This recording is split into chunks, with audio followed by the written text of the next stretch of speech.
আলহামদুলিল্লাহি রাব্বিল আলামিন والصلاة والسلام على سيد الأنبياء والمرسلين وعلى آله وأصحابه أجمعين। সম্মানিত উপস্থিতি, ভূমিকা নিয়েই আমি আপনাদের সম্মুখে দুটি কথা বলতে চাচ্ছি। আমরা 54 বছরে স্বৈর শাসন দেখেছি।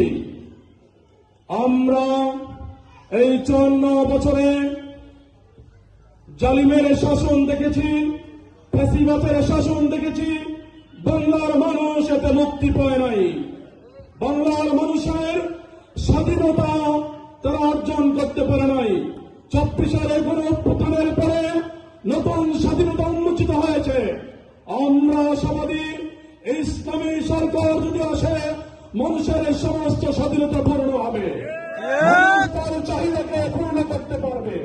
তাই আমি উদাত্ত আহ্বান জানাচ্ছি, আসুন আমরা ঐক্যবদ্ধ হয়ে ইসলামকে রাষ্ট্রীয় ক্ষমতায় নিয়ে হাত পাকা মার্কায় ভোট দিয়ে শেখ মুজিবকে আমরা সংসদে নিতে চাই।